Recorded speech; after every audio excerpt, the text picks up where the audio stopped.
idea behind the project is to help people who can't code, obviously, get their heads around HTML. Tell us a bit about how it works. What happens is HTML is made up of tags, which are kind of sentences when put together, like designing the website. And we've made incomplete tags, and the user of the software inputs their data, which combines with the tags and altogether makes up like one complete thing of HTML that creates a website that they've designed. And Ernie, how do you see this being made available? Are you going to make it available for people on the web or as a product? How do you see it doing? Well, we're going to make it available on a website soon enough, and we're going to make the website using the thing itself. But we're going to have it available for download as well, and just in case people want to use it offline, and it'll be available online as well. So yeah, you can look for that in the future.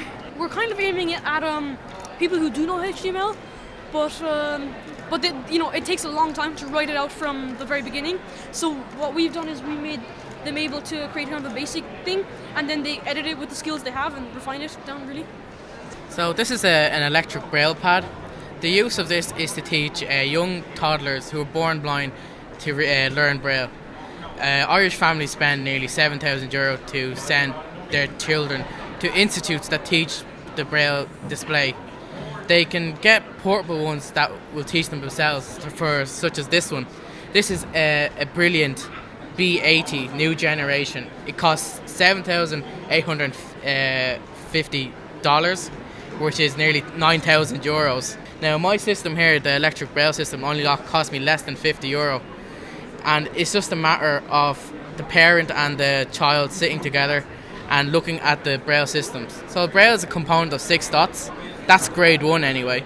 And with the uses of switches, we were able to power solenoids, which are electromagnets that will allow the dots to go up and down. So if I could show you an example. Yeah, absolutely. The letter A is the component of just one dot, the top left dot. So I'm the Braille student, I can't see. I leave my hand on top of the Braille display. The mother or father will lift it up and the dot will be felt on the hand. This will be continued on for the rest of the project.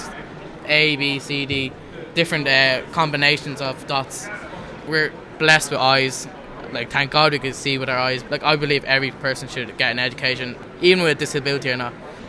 So basically what happens is the Raspberry Pi receives voice commands through a headset, which is on, and then it takes that signal and runs a code which broadcasts radio signals to a socket that can receive radio signals, which then turns that socket on. This is an amazing project. I mean, how long did it take you to build all this and like pull together all the different parts?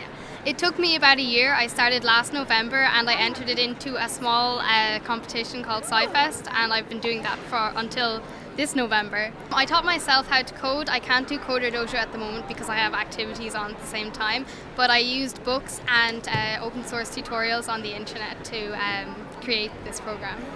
And how secure is it? Like, I mean, is it aimed at protecting your home from burglars, or has it been used as a kind of more clever way of having a door key? It could be used as both, because I have a camera, so you could put that at your door and you'd be able to call up the camera to see who's at your door and then lock it down or unlock it as you'd want. The idea behind this is it's aimed at helping people with Parkinsons reduce the tremor in their hands. How will it work? So it goes just over your second knuckle and it just steadies the whole hand, except for the 4 fingers and the thumb. So you will still have a slight tremor in the thumb, but it does work. And in terms of like how it can be made and manufactured, could this be made cost effectively? I think it won't cost that much when it is made. I don't think it will. We won't make it dear. Like, what was the genesis of the idea?